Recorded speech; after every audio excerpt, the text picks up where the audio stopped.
me see.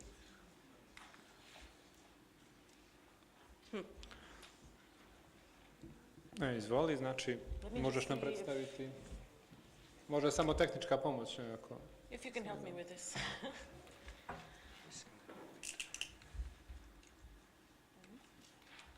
Samo lijevo desno, ja? Okay. Možeš nam predstaviti, znači, vaš Okay. rad. Hello, good morning everyone. I will try to briefly present what our conclusions were during the seminar and to speak a little bit about the connection between youth work, empowerment and employment, which is I think what most of us are here to discuss today. So during the past week, we have had representatives from 10 countries.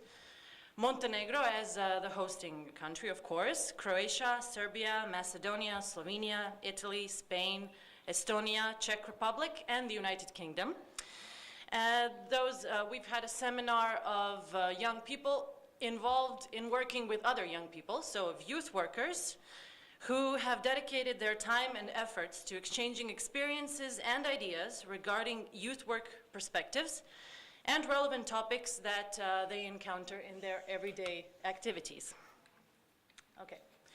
So basically, the objective or the goal of the seminar itself was to investigate and improve the quality of non-formal education, of practices and activities in all partner organizations.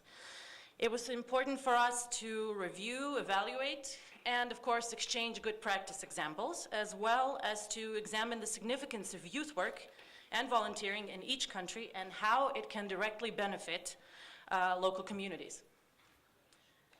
So here are some pictures from our seminars and what we've done. It was mostly done in an informal setting, which is how we usually work. So we were mostly doing workshops and group work and consulting with each other and discussing and exchanging good practice examples and trying to reach new conclusions and learn something new, of course. We also did it outside in the sun. And we've had different workshops. We were working on new tools of how to improve the way that we work in our everyday lives. There we go. Okay, so although this was not our primary topic, so it wasn't a workshop about unemployment or entrepreneurship specifically, so it was a broader theme.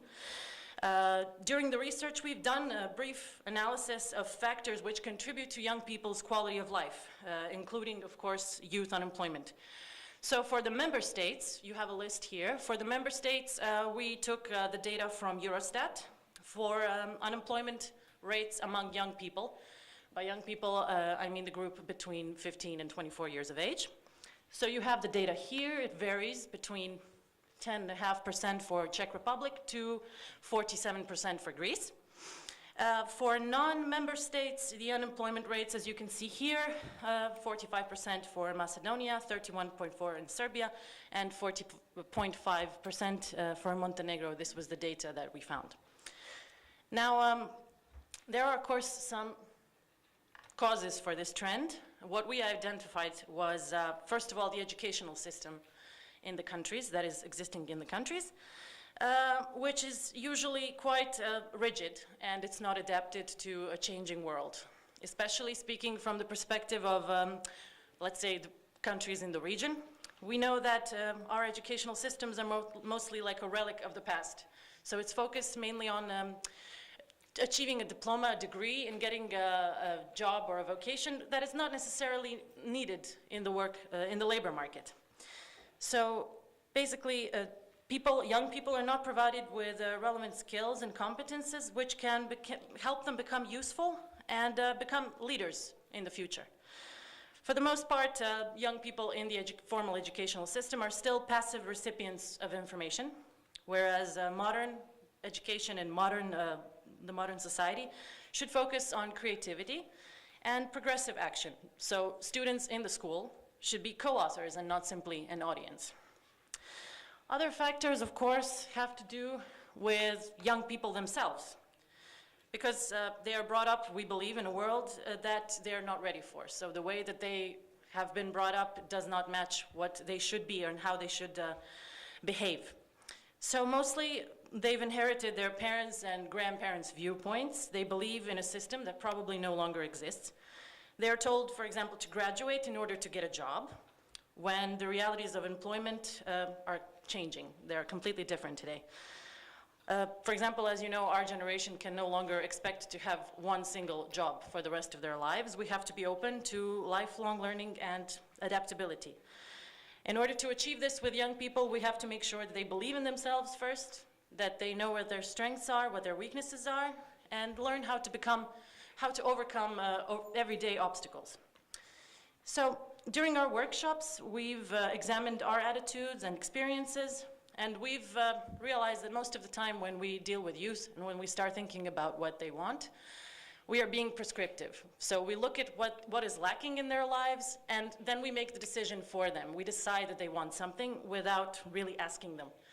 We have to give them an opportunity to express themselves and turn their passive attitude into real empowerment.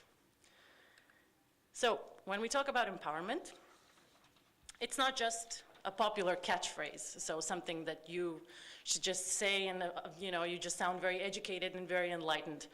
It's a real necessity, so it's a real issue and something that we need. When young people don't feel like their voice makes a difference, they remain passive and they don't try to contribute to society.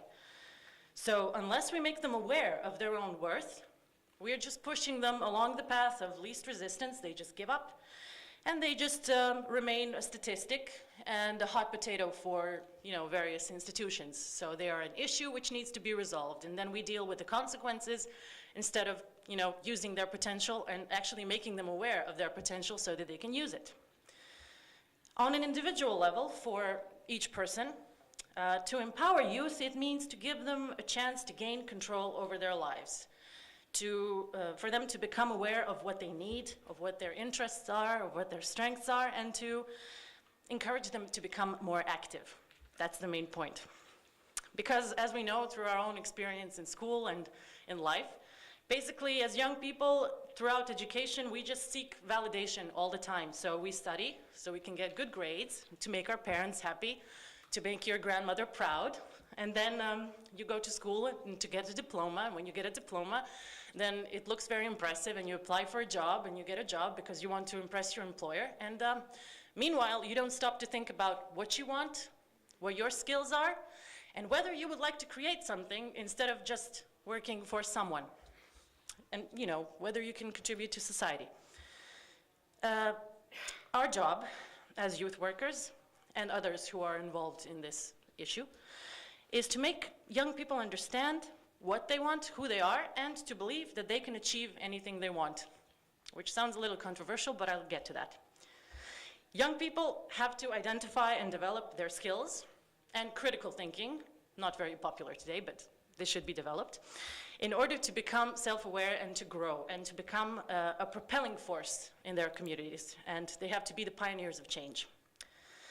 On an organizational level, it's important to provide young people with institutional support in order to enhance their opportunities, enable them to contribute to their immediate environment, so local communities, and to society in general. This also includes the educational system, which should become more flexible. It should adapt to young people's needs. It should include entrepreneurship as well, so within the education, because it's very important. And of course, it should also involve more critical thinking and more direct action. Youth work has a crucial role in this segment because it can provide certain knowledge and skills and opportunities which are not part of the official curriculum for logical reasons, because it focuses more on the individual and less on the group. Ideally, there should be cooperation between formal education institutions and youth workers and entrepreneurs, so that would be ideal. Why is youth empowerment important for everybody who is here today? Well, for educators and youth workers, empowerment is a goal. It's what we should all strive for. An empowered youth is the educator's ultimate success, because if some of us are teachers, as you know, great teachers don't teach. So if you are a great teacher, you're not teaching. You are listening, You are mediating and you are giving them support to achieve empowerment. That is your aim. As an employer, an empowered young person is a sign of new possibilities. It's a new force, a force to be reckoned with. Young people will be the beacon of change. Their potential, if they recognize it, is going to be endless. They will use their skill, knowledge, and interests to offer new solutions for a changing society. Of course, for young people themselves, empowerment is a window for new opportunities. It helps them understand who they are in order to enhance their reality. They can learn to understand what their strengths are and how they can use them to make the world a better place, popular phrase, and to make themselves happier, which everybody seems to forget. You can learn anything you want. Many people would disagree, but if you don't agree with this statement, there are a few possible reasons why. Either you don't believe in yourself and your abilities, or you just don't know what they are, or you don't know what you want. Either way, that's why we need to empower young people. We have to help them become aware of what they can do, become aware of what they want, and ultimately make them believe that they can achieve it. This will lead not only to economic benefits through entrepreneurship and so on, but also to a higher level of personal happiness and self-respect, which inevitably increases a young person's quality of life. Okay? And this is basically where youth workers come in, and where their work and what they do comes in and ties in with entrepreneurship and economic progress. The youth is a critical group of individuals with a diverse set of skills and interests. They are both a vulnerable group of people and a very practical one, and their potential must be discovered and used, or it will just perish and turn them into another statistic or another rate. Youth workers, as I said, are here to moderate and mediate. We are not here to provide them with knowledge top down. We are here to listen to what they want and help them achieve it.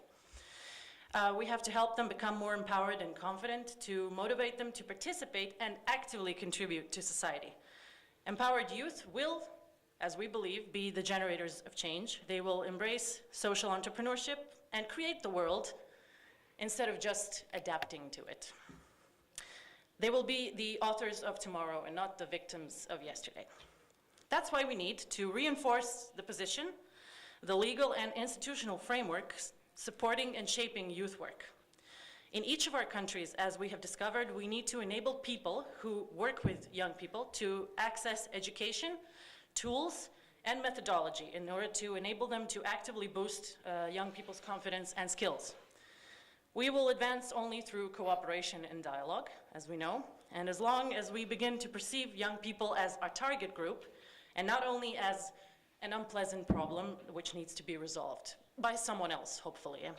We need to practice prevention when it comes to the issues of young people and not only damage control. Youth workers support future leaders, and that's why we believe that leaders should support youth workers as well. Thank you for your attention.